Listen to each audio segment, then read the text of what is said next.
Do you pour your tea and milk in the wrong order? Do you demand gifts from your friends? Do you wear bright nail polish to funerals? Were you raised by wolves? Let's find out. Here are things that can make it better when we have to live together. We can all use a little help. Some people don't ask themselves, were you raised by wolves? Hey everybody, it's Nick Leighton. And it's Leah Bonnema. And let's just get right down to it with our AMUSE-BOUCHE. Let's get in it. So for today's AMUSE-BOUCHE, I want to talk about tea. Woo! So in a previous episode, we talked about how to hold the teacup. And so for today, I want to talk about how to fill the teacup. So Leah, are you a tiffy or a miffy?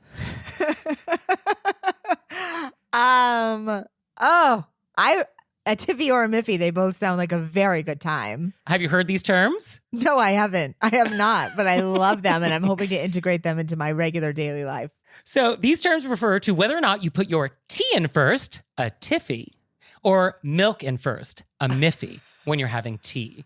So Leah, are you a tiffy or a miffy? Can I ask a question first? Absolutely. So I'm going to assume that tiffy or miffy is only when we're talking about tea where the tea is steeping in a pot. It's not as if we're just doing a cup of tea with the tea bag in, because then obviously you would have to be a tiffy. Right. But if we're talking about like there's a pot of tea where that's where it's steeping, is that what we're talking about? We're talking about a situation in which you have the option of pouring either tea or milk into your teacup first. But the tea is already brewed is what I'm saying. Yes, we have brewed tea. Yeah, if there's a tea bag, like what is wrong with you? Right, of course.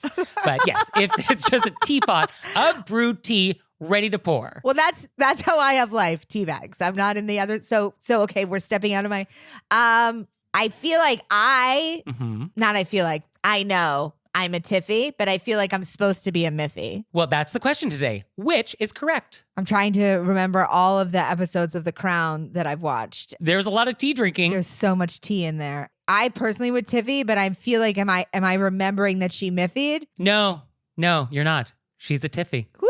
Yeah. No, the royal family, they're all tiffies. And it's actually a bit of a snobby insult to call someone a milk in first sort of person.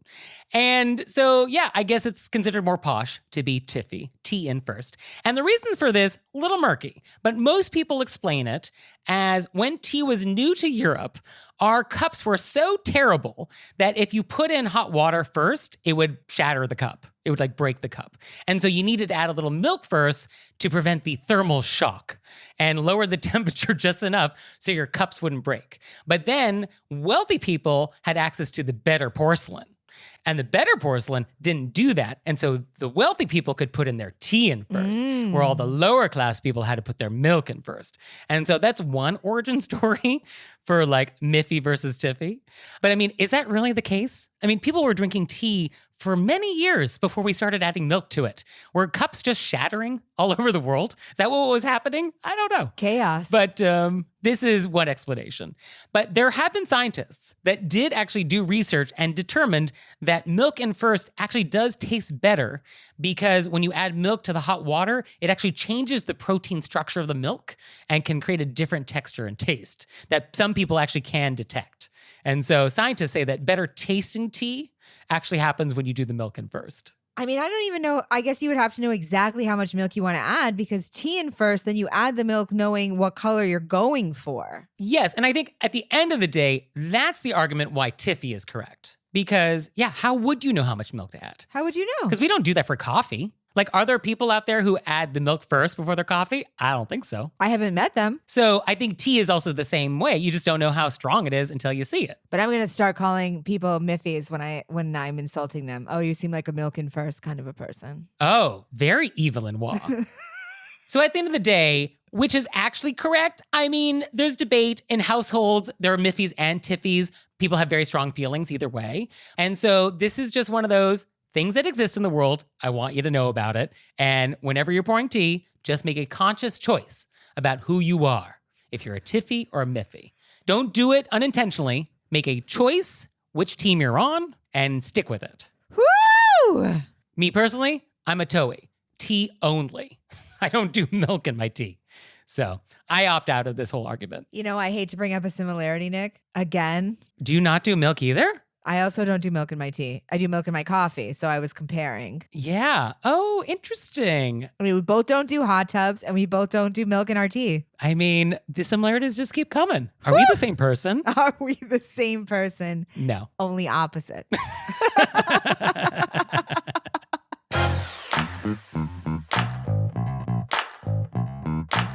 And we're back. And now it's time to go deep. Deep end piles? No, deep end through many doors. Okay. Well, for today's question of etiquette, I want to talk about dressing rooms. Sometimes it feels very high stakes in there. I'm going to be honest. Yeah. So I'm thinking dressing rooms in a department store, in a boutique, probably clothing. Probably clothing is the category, right? Are there dressing rooms for anything else? Not really. I was going to think, I can't think of any other kind of dressing rooms. Yeah. I mean, scuba suits? No. That's still clothing. I mean, I think the same rules will apply. Okay. Well, so let's talk about it. This is, I think, not just as a quickie throw out there. If you're the kind of person who just walks into a dressing room and don't fling open the doors. Assume that there's probably somebody in there. Oh, yes, that's valid. Because there are dressing rooms where the person working out front will be like, go to number 6, check out number 1. But then there are dressing rooms where you just go in there. Right. And I've definitely been in dressing rooms with people who are just throwing open doors or curtains when they're curtains. And you're like, hey. Yeah, I think we want to do a foot check first. Do a foot And then check. I think we want to do like is there anybody in here? Verbal check. Yeah. Hey, somebody, what's up? Now, what about a buffer? Do you have to have a buffer stall? Is this an occasion when we also buffer? If there is room to buffer, I would buffer. Okay. I feel like I don't need a buffer as much in a dressing room situation, but yeah, maybe that is nice. I don't feel like I need one as much, but if there's room, why would I not? Just because if I am the person changing and I know there's a whole line and then the only other person in there comes and stands directly next to me, I think, what's going on right now? Oh yeah, I'm going to get murdered. Sure. Why is somebody about to jump over the top of this and change with me? Like, what's happening? So a couple things on my little bullet point list that I would love to discuss. The first is if you're on your phone. I know people like to do photo shoots in there, want to FaceTime with friends. How does this look? And I think that's fine. But I think we do need to be mindful that like you are now probably being louder than you normally would be if you were not on your phone. And you might also be taking up more time than you ordinarily would. So we have to be mindful of like other people waiting. Yeah. I haven't had that happen yet, but now that you say it, I'm sure that happens all the time. People want people to see pics. Oh, for sure. Oh, absolutely. And I think if you're going to take video or photos in a dressing room area, I think you need to be very careful about not getting anybody else in the shot. Yeah, and I would just do it in your own little cubicle because it will make other people anxious if you're out there in the big mirror taking and then people are walking. Right. I have been in dressing rooms where the person in the next stall was on the phone the whole time, just having a conversation, just catching up with somebody. And I don't care for that. I don't care for that either. So I think we just need to be mindful of like, we're still in public. Yeah, we're still sharing airspace. Sharing airspace that other people are now forced to be in with you. Right, yes. Oh, it's in the same category of like not having loud conversations in elevators or loud conversations in bathrooms or anywhere where you're now imposing on other people. Sometimes there's dressing rooms where you're really on your own. Right. And then there's dressing rooms where people are knocking. Do you need anything? Can I get you anything? How is that size? And apparently people who work in stores, one of their major pet peeves, and there's a lot that I was looking up, one of them is when they come up to your dressing room and they're like, hey, do you need anything? And you don't say anything back. Apparently this is very common that you just like play possum and just don't say anything. Don't do that. Acknowledge that you have been addressed and be like, no, I'm good. But to say nothing, that's super rude. Yeah, that's weird too. Right? Very weird. We're all pretending I'm not in here. Yeah. And it's like, oh, but you are. So I can see your feet. Are you okay? I always just say, I'm good, thanks. Yeah, that's all you need to say. But apparently not saying anything, very common. And then I think if you do want help with something, that's the time to be like, oh, I really love this. Can I get it in another size? Yeah, no, if they offer assistance, then you need it, then absolutely take them up on it. Sure, no problem. And then I have been in places where people, I think they have to be in there asking questions and you kind of just want to be left alone because you're trying out different outfits and it's, terrorizing. That's how I feel in dressing rooms. I hate shopping. So I just want to get in, get out. So I'll just be like, I'm good. I'm just checking these things out. Thank you so much. I don't need any help. And then I feel like I always hang everything back up. And then I usually, Oh, And I definitely always hang everything back up. But then I always try to put it on usually there's like a rack that you bring your clothes to and you hang. And then some places they say, no, let me get it. Right. I mean, I think you need to do something with the clothing. You cannot wad it up in a big ball in the corner. Which people are clearly doing. I'm seeing it. Oh, no. People, do you do this at home? Is this what your house looks like? I mean, I hope not. I mean, I do it at home, but I do not do it in public. Let me tell you that. Yes, you need to treat the clothes with a certain amount of respect. Some places they don't want you to put them on the whatever that thing is in the middle where it's like you can bring your clothes out to, and they'll say, oh, just leave it in your room. But I'd still hang it up. Yes, I mean, follow instructions. But yeah, don't just wad it on the floor. Relatedly, and this is a bigger issue with men's shirts, is that there's often a lot of the garbage that comes with the men's shirt. There's the plastic collar thing, and then there's the plastic things around the buttons, and then there's 1,000 pins keeping it all together. And people just whip these things out, and now they're all over the floor of the dressing room. And so that's inconsiderate. I think allowing pins to stab your fellow shoppers is rude. So you want to be very mindful when that's happening. Yeah, I never even thought of that. Yeah, it's a big hazard with men's clothing. A nice way to handle it is ask the store, do they have the shirt that you want to try on already open? And so you can just take it off a hanger rather than unpackaging it all.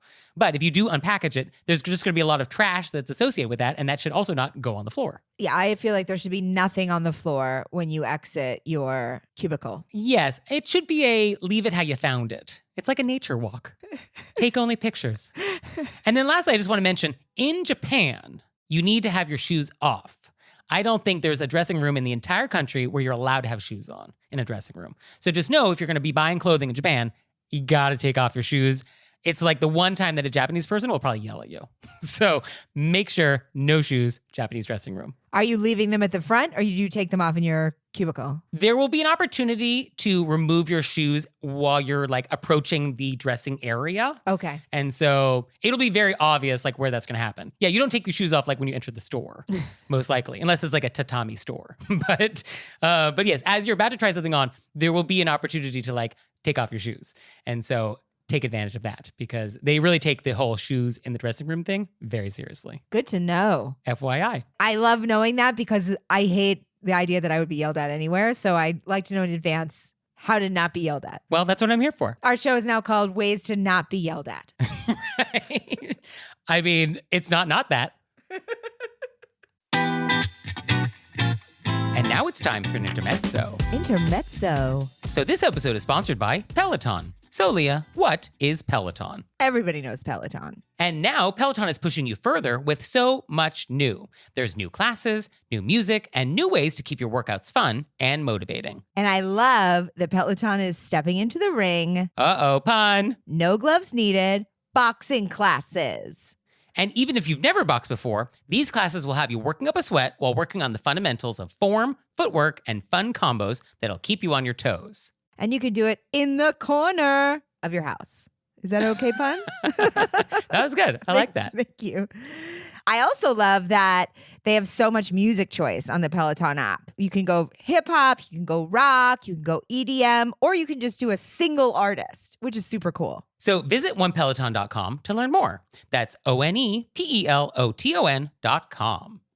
Hi, I'm Lindsay. And I'm Aubrey, and we're the hosts of the All Ears English podcast. If you're an international professional or student and you want to feel more confident with your English, Skills like presentations in business or small talk at the office, or even attending a dinner party in American culture, we cover it all. Vocabulary, pronunciation, role plays. We believe in connection, not perfection, when it comes to learning English. Come learn with us. Look for the All Ears English podcast and hit follow now.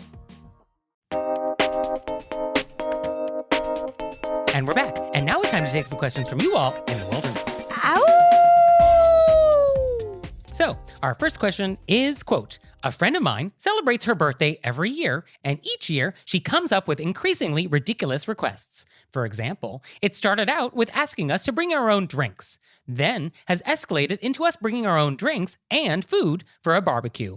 On top of this, she still expects us to bring a gift. Is this rude? If so, how can I bring this up politely? She's a close friend, so I don't want to miss her birthday, but this really goes against my morals. I feel like on my birthday, I'm never expecting gifts. The gift is getting to hang out with my friends. Yes, and that actually is the gift I want. Yes. And I assume it's not like a potluck where she's saying, hey, I'm going to do a potluck for my birthday. She's saying, hey, you guys bring all the barbecue. Yeah, no, she's definitely like demanding a certain event happening. I mean, it just seems like she's asking people to stock the birthday Right. with food and drinks and presents. Right. She's asking other people to throw her a birthday party. That's Yes. basically what's happening. Right. And so what do you do about it? I mean, we have a friend that like doesn't want to do it, but still likes their friend. So how do we reconcile these two very competing ideas? One thing I just want to throw out is, are we absolutely sure our friend is expecting us to bring a gift? Maybe they just wanted the barbecue. For my birthday, I want to do barbecue, and that's the gift. I think that's a totally valid question. I mean, our letter writer feels like there is the expectation of a gift. It was right in their letter. But whether or not maybe that's true or not, that's a good question. Maybe there is not actually that expectation, and our letter writer is sort of assuming that. Because if you're supposed to bring food and drink and gift, that's 3 gifts. Yes, I do feel like all of it is part of the gift then, right? I mean, I guess if there is the expectation for a gift, I mean, doesn't have to be extravagant. It could be a token thing. Yeah, you could bring the barbecue and then make some cookies and have a card. Yeah, I think that could be sort of the way to go with that. The other idea I had was maybe you and your friends should actually throw a party for her more formally. Like, hey, we want to throw you a birthday party. And so just show up at this place at this time and we're going to throw a birthday party for you. And then that way you can throw a party that meets your budget and your morals. And you can just invite the birthday person to the party. And then how nice. But if this person keeps being like, this is what I want to do this year, this is what you need to bring, and, bring me a gift, if that's really how direct this person is asking for stuff, then I think you just go with it. Like, if this is a friend of yours, that's the deal. That's the cost of this friendship. And so get on board or don't get on board, but like, that's the train that's leaving the station. I mean, how could I bring this up politely? No. No, you could. I mean, you could have a polite yet direct conversation with your friend. I mean, you could say, I really want to, you're one of my close friends. I obviously want to be a part of your birthday party. Is it a budget thing where you'd be like, I can't get you, what I wanted to get you and this barbecue? I think because morals was brought up in the letter, I feel like it's just the principle of the thing. Oh, okay. It's not even the cost. I think it's just like, oh, I have a friend that's demanding not only do I show up at a certain time, but that I also pay for it and supply the food and drink and bring a gift. And I don't love any of that. I feel like that's kind of the issue. And yeah, I don't think you have to love any of that. I don't love any of that. But that sounds like that's kind of the deal. And so unless you want to have a polite yet direct conversation with your friend about all of that, then you just got to live with it. Because like, what are your choices? You can do nothing, or you can say something that's polite and direct. No, you have 3 choices, but she already said you can do nothing and be like, this is, as you said, the cost of this friendship. Right. This is who she is. Yep. She wants to have this whole thing to do. She wants to tell everybody what she wants. Yep. You can, even though you said you don't want to miss her birthday, you can not go. Oh, that's true. Yeah, that is on the table. And then you can say, hey, I can't make that. Would love to take you out for dinner on blank date. Okay. And then have it on your terms. Or the only other third option is to sit down and say, hey, blank. Right. Whatever that blank is. And as long as blank is polite, direct, non-judgmental, value neutral, I guess that's the conversation. And my guess is this friend who's like this is going to say, but that's what I want. Yeah, I mean, I think you know what type of mileage you're going to get out of that conversation with this friend. And so I guess you'd have to decide, is it worth it? So I think our letter writer also just wants to know whether or not we think it's rude that the friend keeps planning and expecting presents at the same time. Yes. Oh, I'll give you that. Absolutely. I genuinely don't know anybody who expects presents anymore. Yeah, I think that is not wonderful to demand presents. Although we live in a world in which people are registering for things with no occasion. I've seen on Facebook people just putting a registry for gifts and there's no reason for it. There's no birth, there's no marriage, there's no housewarming. It's just, here's a gift registry on a Tuesday. So there is definitely some people out there who just feel like, oh, people should buy me stuff. And so, that's a thing that happens in the world. Well, I do think some of the registries are for people who think that things should be celebrated where it's not always marriage or birth. it's like new job or new life. Oh, sure. Yes. No, there's a lot of people that are using registries for a lot of different reasons or no reasons. But I've definitely seen one where people are just like, if you ever wanted to buy me something randomly, here's my Amazon wish list. Yeah, exactly. That's exactly what I'm talking about. Yes, that. And it's kind of like, I don't know what we do with that. So I do think this type of person does exist in the world. And I think you have to just decide how much engagement you want to have with that type of person. Yeah. So our next question is, quote, I was married about 6 months ago, and we wrote and mailed all of our thank you notes within 3 weeks after the wedding. The other day, one of my parents' friends made a comment to my mom about never receiving a thank you note for their wedding gift. I am 1000% certain that I mailed it. I remember writing it, putting it in the mailbox, and even referenced an old checklist to confirm. It is possible that the letter was lost in the mail. I'm afraid that they truly believe we never sent them a thank you note, and they're now a little hostile about this, which really upsets me. How do I handle this situation? Congratulations to you both. 3 weeks. Guess somebody was a little busy. It took a while. No, I'm kidding. That's wonderful that you got them out faster than average. 3 weeks is great. I'm going to give you 3 years. Oh, 3 years. Do not listen to Leah Bonnema. I'm going to bleep you. Oh, gosh. Why would you even say that? Don't even put that in the universe. But checklists? I mean, I love this letter writer. I mean, how great is this? I mean, this person is so clearly on top of it. I think they told your mother. Yeah. So you can contact them and say, hey, mom said that you didn't get a thank you note from us. I'm so upset.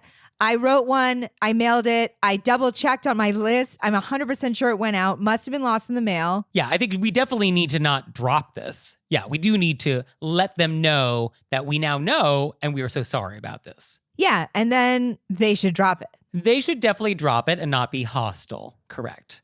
Now, would you send a new note? How would you want to communicate this to these hostile people? I mean, Leah today, who's had a very irritating morning, would answer that question depending on how they responded to me when I said, hey, I heard you told my mother that you're upset. Okay. And then I would check their response.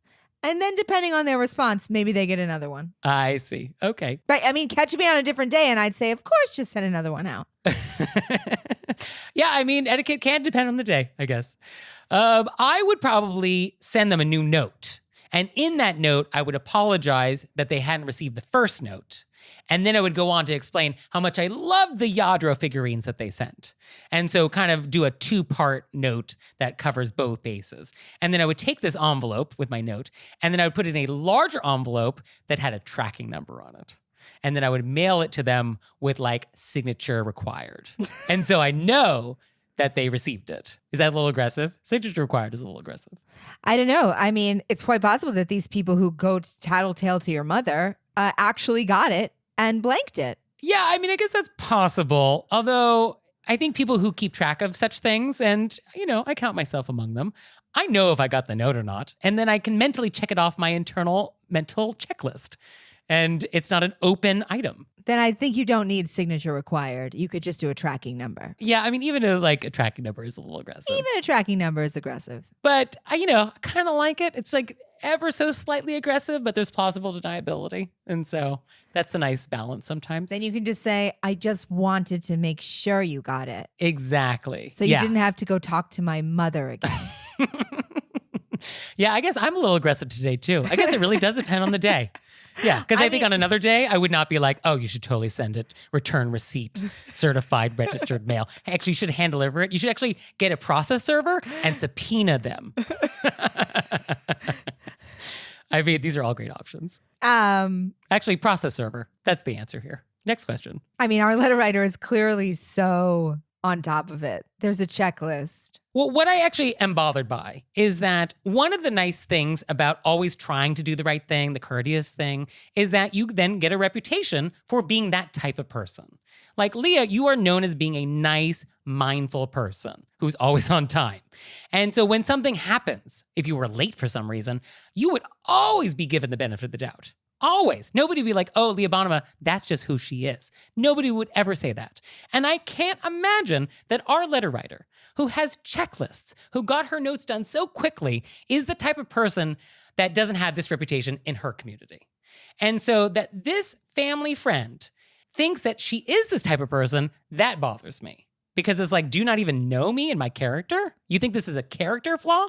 Like, do I have nothing in the bank with you? Is my reputation meaningless? And so I'm actually bothered by that aspect of this question. I feel like you have verbalized perfectly what was bubbling up inside of me, because something bothered me about the person going to the mom when our letter writer is clearly so conscientious, and you put the perfect words to it. And also, thank you so much for the compliment. But that's what it is. It's like, obviously you're not this type of person. Why are they going talking to your mom? Yeah, no, I don't love any of that. So I think just send them a new note, and whether or not you want to serve them in person or not, it's up to you. And then I think just close the book on this one. And then never invite them to anything ever again. Oh, yeah. I don't think they're going to be on your Christmas card list now. So, woo! Our next question. Nick and I are coming in hot today. So, our next question is, quote, in 2 weeks, I'm going to be going to a memorial service for my husband's grandfather. The weekend before, I'll be getting my bi-weekly dip powder redo on my nails. I've really enjoyed expressing myself with bold and bright nail colors like teal with coral accents or a bold, vibrant fuchsia. But it occurs to me that this might be disrespectful to the tone of the setting. Generally, it seems like most funerals have done away with the all-black attire for something more casual. But I worry that this might be pushing the limits, and I think I might just have to resign myself to boring soft pink nails for the next few weeks. Your thoughts? I think that if you're worried about it, just don't do it. Yeah, trust your gut on this one. And I think the reason why we want to wear dark colors at funerals is that that's kind of the tradition for a lot of people. And I think a lot of people, especially the people who are mourning, do find that there's comfort in those traditions. And so I think following those traditions would be like the right move here. And so not wearing a nail color that's too flashy or catches people's eyes in the wrong way, yeah, I think that's probably the way to go. I think if you showed up at the funeral, you hadn't thought about it in advance, you had bright nails, oh well, you know what I mean? You're there, you're mourning, you have your... Right. But if you're thinking about it this far in advance, you are already going to the salon to then just change it for 2 weeks. You know what I mean? Because you're already thinking about it. Yeah. And I think because you are thinking about it and you think there might be a problem, well then who needs the aggravation? Just err on the side of caution. Yeah. So, do you have questions for us? Oh, yes, you do. Let us know. You can let us know through our website, wereraisedbywolves.com, or you can leave us a voicemail or send us a text message, 267-CALL-RBW. And we're back. And now it's time to play a game we like to call Vent or Repent. Vent or repent. Which is our opportunity to vent about some bad etiquette experience we've had recently, or we can repent for some etiquette faux pas we've committed. So, Leah, would you like to vent or repent? Oh, I am gonna vent, Nick. Okay, it's been a day. What has happened? Okay. Let me just set the scene for our listeners about where I live and what the parking situation is here. Okay, sure. I live in downtown Hollywood. Mm-hmm. There is no street parking. It's permit parking and then parking spots for my building. And also, we have events constantly in our area.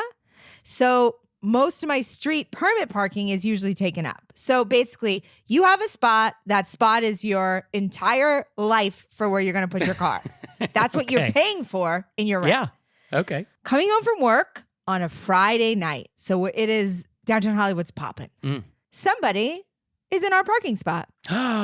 Like in your building. In our building. In your parking lot. Behind the, you got to press in a little code. Yeah. Behind the gate. Oh. Somebody is in our parking spot. And not only are they in our parking spot, but they have pushed the mirrors in, meaning I'm going to be here all night. You know what I mean? You don't push your mirrors in when you're running in to get something for 10 minutes. Oh, okay. So it's late. I message our, we have a building manager on site. I message her, and in the title I say, if you're up, there's somebody in my spot. Yeah. And then I say, sorry, it's so late. Just got home from work. Someone's in our spot. What do I do? And then she writes back and says, we give them 30 minutes. And in 30 minutes, we call the towing company. Absolutely. So then I go look for the towing company. I take a picture of the license plate. It's a brand new Mercedes. Mm-hmm. So then my partner is like, this person is in the building. That's why they closed our building manager assumed that they somehow had the old number parked and were like running to do an errand or something. Oh no. My assumption is that they're a guest of somebody who lives in the building. So he starts walking around and goes, "Black Mercedes," out of the spot. And then we hear there's a party literally right next door to us. Oh, yeah. So he knocks on the door and he goes, "Does anybody there have a black Mercedes?" And they're all like, what? And he goes, "Do you have a black Mercedes? Because you're in our spot and you're about to be towed. Yeah. And we're trying to give you a heads up." And they're like, "Oh my goodness. Yeah, we're in your spot." And then went and moved it. So I messaged back my building manager. I say, "Hey, it was the woman in apartment number blank, and she's having a party, and she had one of her guests park there." And our building manager was like, "Oh no, I'm going to talk to her." And I just left that. I just messaged her back and said, "Thank you so much for, helping me this late at night."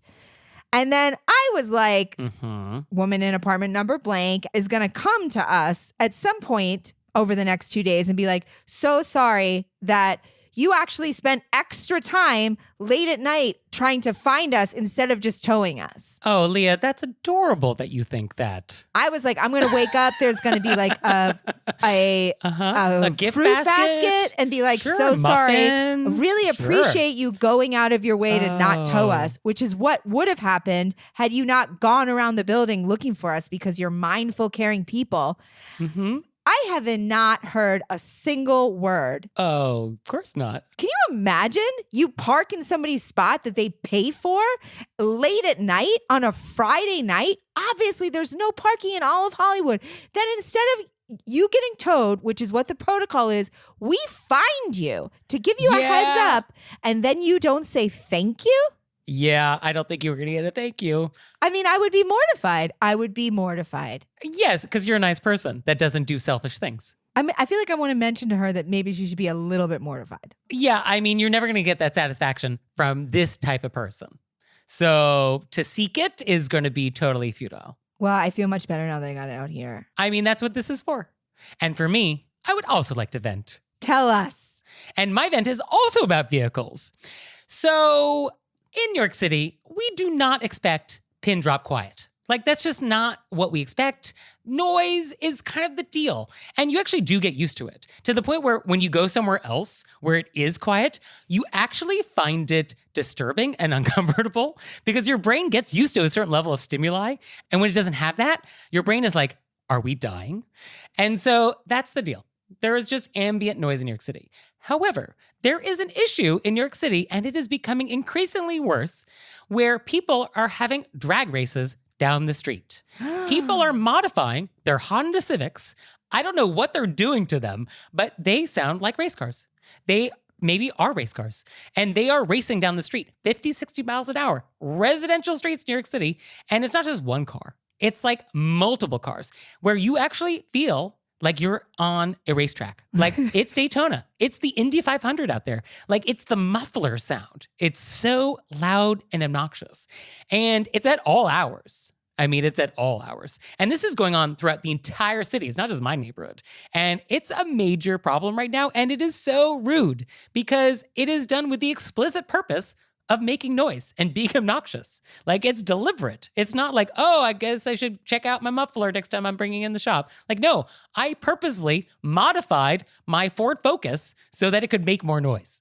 And so for that, it's rude. And I think I just want to vent about it. Ugh, how annoying. It's annoying because it's real loud. I mean, it is like a decibel level that is probably unsafe. I just imagine like some mom who just put their infant to bed who'd been like crying for 13 hours and they finally got them like nice and sleeping and they had their bottle and then this drag car goes by on the street. I would want to go out there and just murder them. Yeah, 10 of them in a row. And then they go around the block, around and around. Ugh. Because, you need to have a race track. So obviously you got to go around a couple times. Ugh, it's the worst. You're like, hey, I'm doing a podcast in here. Well, I mean, our listeners don't know. We sometimes have to stop because of noise on the street. Because I'm just in my apartment right now. And like, there are many times when there's a siren and we're like, all right, Leah, hang on. Hold that thought. Let the siren pass. And then we continue. It's sirens for Nick and helicopters for me. Right. Yeah. These are the hazards being in LA and New York City, trying to do a podcast not in a studio. Yeah. The things we do for y'all. But drag races, I mean, it's really impossible. FSR. FSR.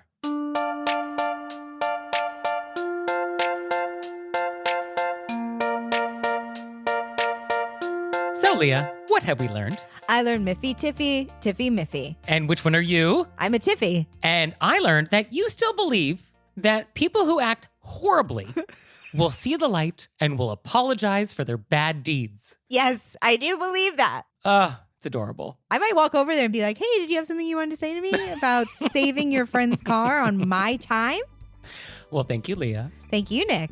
And thanks to you out there for listening. I'd send a handwritten note on my custom stationery if I could. He would. So for your homework this week, I want you to follow us on all the social medias and subscribe to our newsletter. And I want you to visit our website and click on monthly membership and see if that's something you'd like to do. We so appreciate it. We would. And we'll see you next time. Bye. Bye.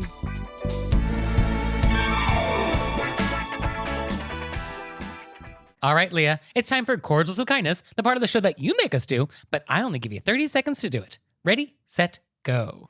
I would like to do a big shout out of gratitude for the amazing dog community that I'm meeting here in Los Angeles. Okay. It's just like lovely people who sort of all come together for the love of their dogs. Then we have helpful sharing conversations. And in general, people have just been so nice. And it's really lifted my spirits in life. Community. It's a nice thing. It really is. And for me, we got a lovely note from one of you all through cordialsofkindness.com, which, as a reminder, you can send in some cordials of kindness. And it goes like this. Quote, my husband recently extended a dinner invitation to a work friend's family.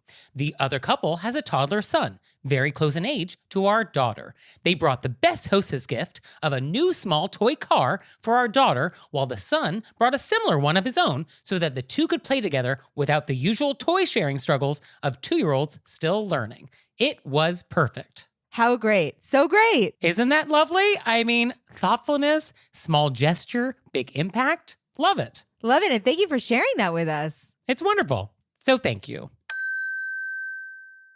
Oh, Leah, one more thing. What? Have you signed up for Patreon yet? I have. Me too. You out there, have you signed up for Patreon yet? No? Well, go to our website, wereraisedbywolves.com, click on monthly membership, check it out, because we would really appreciate it if you'd support our show. We love your support. We would. So please do that, and we'll see you next time. Bye. Bye.